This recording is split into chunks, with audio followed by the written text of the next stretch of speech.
नमस्कार दोस्तों, स्वागत है आपका हमारे इस चैनल धूप धुनुची आरती में। दोस्तों, दोल पूर्णिमा हमारे यहाँ पर जैसे हमारे इस तरफ दोल पूर्णिमा कहा जाता है, यानी कि हमारे इस तरफ असल में होली जो है यानी कि रंग का पर्व जो है वो पूर्णिमा के दिन मनाया जाता है। और उत्तर भारत आदि खासकर उस तरफ जो है उसके दूसरे दिन यानी कि प्रतिपदा के दिन मनाया जाता है। होलिका दहन या फिर चाचर अनुष्ठान हमारे यहाँ पर पूर्णिमा के पहले दिन होता है और पूर्णिमा के दिन रंग उत्सव होता है। और दूसरे जगहों पर जैसे कि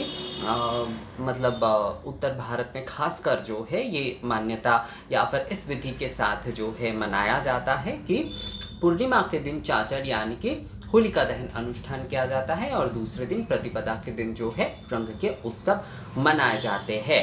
तो पूर्णिमा के दिन या फिर होली के दिन भी बहुत सारे लोग जो है अपने घर पे लक्ष्मी नारायण या नारायण पूजा करते हैं। मैं आज आपको नारायण पूजा के बताता हूँ कि किस प्रकार से कि नारायण पूजा में आप कौन से धूप सामग्री धुंची धूप सामग्री अगर आप देना चाहते हैं, मतलब धुंची धूप से आप ठाकुर जी की पूजन आदि करना चाहते हैं, तो उसके लिए आप कौन कौन से सामग्री जो है वो इस्तेमाल करेंगे।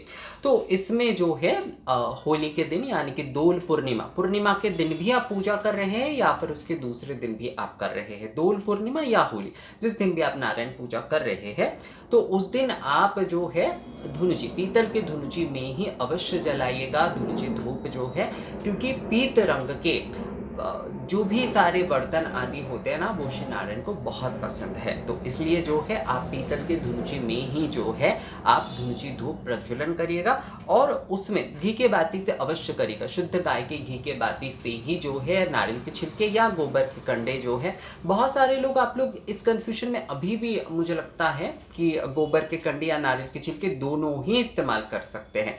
जिस जगह पर जिस चीज़ की ज़्यादा उपलब्धता है वो उसी चीज़ का मतलब इस्तेमाल करें। पर जैसे कि हमारे इस तरफ ज़्यादातर जो है नारियल के छिलके से ही जलाने की परंपरा है और नारियल के छिलके बहुत शुद्ध होता है। गोबर में जैसे हमारे इस तरफ मैं खुद कई बार ट्राई कर चुका हूँ, पर उसमें कई प्रकार के मिलावटें आदि होते, तो इसलिए मैं नारियल के छिलके का ही उपयोग करता हूँ। तो आपके वहाँ पर जो शुद्ध तरीके से मिलता है आप उसका ही उपयोग कर सकते हैं। तो आप जो है घी के बाती से आप धुनुची धूप प्रज्वलन करिए, नारियल के छिलके या गोबर के कंडे जिससे भी हो उससे प्रज्वलन करिए। उसमें जो है असल में क्या होता है, नारियल के छिलके से जलाना थोड़ा आसान होता है दोस्तों। तो उसमें आप जो है पीले राल जो है वो आपको यानी कि धुना जो है वो आपको इस्तेमाल करना है। उसके साथ साथ जो है आपको गुग्गुल सरल गुग्गुल दोनों प्रकार के ही इस्तेमाल करना है। गुग्गुल भी इस्तेमाल करना है, सरल गुग्गुल भी इस्तेमाल करना है। तुलसी के काष्ठ जो है वो आपको इस्तेमाल करना है। उसके साथ पीले वाले जो चंदन काष्ठ है वो आपको इस्तेमाल करना है। आपको जो है आपको कमल गट्टे जो है वो आप इस्तेमाल कर सकते हैं। और उसके साथ साथ जो है जो नारियल जो सूखे वाले जो नारियल होते हैं वो आप इस्तेमाल करिए। उसके साथ साथ आप घृत इस्तेमाल करिए। उसके साथ साथ जो है आप गुड़ गुड़ आदि मिश्री जो है ये आप इस्तेमाल करिए। और उसके साथ साथ अगरू जो है ये आपको इस्तेमाल करना है। तो आपको पीले राल इस्तेमाल करना है यानी कि धुना आपको इस्तेमाल करना है। उसके साथ जो है आपको सरल गुग्गुल और गुग्गुल दोनों ही आपको इस्तेमाल करना है। तुलसी के जो सूखे काष्ठ है वो आपको इस्तेमाल करना है। आपको जो है जो पीले चंदन है वो आपको इस्तेमाल करना है। उसके साथ साथ कमल गट्टे के जो बीज है यानी कि कमल बीज भी कहा जाता है, तो कमल गट्टे के बीज आपको इस्तेमाल करना है। सूखे नारियल आपको इस्तेमाल करना है। उसके साथ साथ जो है आपको घृत इस्तेमाल करना है। उसके साथ साथ आपको जो है अगरू होते हैं वो आपको इस्तेमाल करना है। और गुड़ या फिर मिश्री जो कुछ भी है वो आप इस्तेमाल कर सकते हैं। मैंने इसमें आपको जो है संपूर्णता से बता दिया। अगर आप धूप नैवेद्यम आदि के लिए भी देना चाहते तो भी उसमें आप ये इस्तेमाल कर सकते, धूप निवेदन के लिए भी दे सकते। बहुत सारे लोग मुझे कहते हैं कि दादा धूप तो क्योंकि हम सुगंध के लिए दे रहे हैं, धूप निवेदन जो है अगर हम अलग अलग करके कर रहे हैं यानी कि धूप निवेदन और धूप नैवेद्यम अगर हम अलग अलग करके कर रहे हैं तो उसमें आप केवल मात्र मान लीजिए ये जो गुड़ है, जो कि नारियल के जो टुकड़े हैं, सूखे नारियल के टुकड़े आदि जो है, ये आप जब धूप नैवेद्य कर रहे हैं तो केवल उसमें, यानी कि ये पूरे सामग्री, ये सारे जो मैंने 10 सामग्री आपको बताया वो पूर्ण सामग्री आप धूप नैवेद्य में कीजिए। और बाकी केवल मात्र जो है जैसे कि राल हो गया, गुग्गुल हो गया, अगरू आदि घृत के साथ जो है, इन सारे द्रव्यों को आप केवल मात्र धूप निवेदन में इस्तेमाल कर सकते हैं। अर्थात जो है ये 10 सामग्री मैंने आपको कंप्लीटली बताया, इसमें से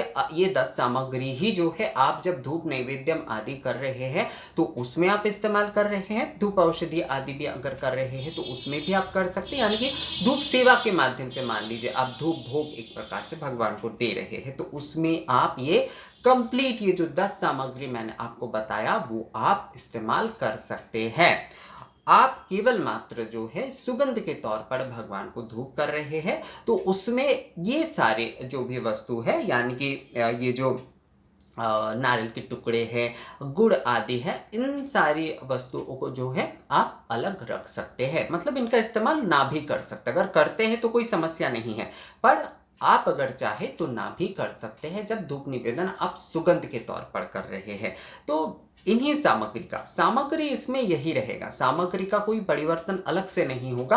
पर मैंने ये आपको कंप्लीटली बता दिया क्योंकि अलग अलग करके दोनों वीडियो, एक्चुअली क्या है दोस्तों कि ये वीडियो बनाने में ना मुझे थोड़ा लेट हो गया और कई सारे काम एक्चुअली मेरे आ गए हैं, तो इसलिए मैंने यहाँ पर इसी वीडियो में आप लोगों को कंप्लीटली बता दिया कि आप अगर दोल पूर्णिमा के दिन, यानी कि पूर्णिमा के दिन या फिर होली के दिन जो है उसके दूसरे दिन, पूर्णिमा के दूसरे दिन, रंग उत्सव के दिन अगर आप नारायण पूजा कर रहे हैं तो उसमें आप जो है ना श्री नारायण को जो है कंप्लीट तौर पर ये 10 धूप जो है वो धूप नैवेद्यम आदि में इस्तेमाल कर सकते हैं। और केवल सुगंध के लिए आप जो है धूप निवेदन कर रहे हैं तो उसमें आप जो है इन वस्तुओं को केवल मात्र जो है वो अलग रखिए, बस इतना ही। इन सारी विषयों को असल में क्या होता है कि मैं जब भी आप लोगों को अलग अलग करके वीडियो भी बताता हूँ तो देखिएगा कि उसमें मैं कुछ सामग्री आदि जो है देखिएगा वो एक ही जैसे रहता है, क्योंकि औषधि आदि जो धूप के जो सामग्री है वो मूल रूप से एक ही होते हैं। नैवेद्य आदि भावना के तौर पर जब हम जिस तरीके से जो वस्तु चढ़ा रहे हैं तो उस समय भावना के तौर पर वो निवेदन अलग हो जाता है केवल मात्र। तो दोस्तों मुझे लगता है आप लोगों को समझ में आ गया है कि ठाकुर जी को जो है आप होली के दिन किस तरीके से जो है धूप सेवा, धूप नैवेद्यम या धूप निवेदन आदि करेंगे।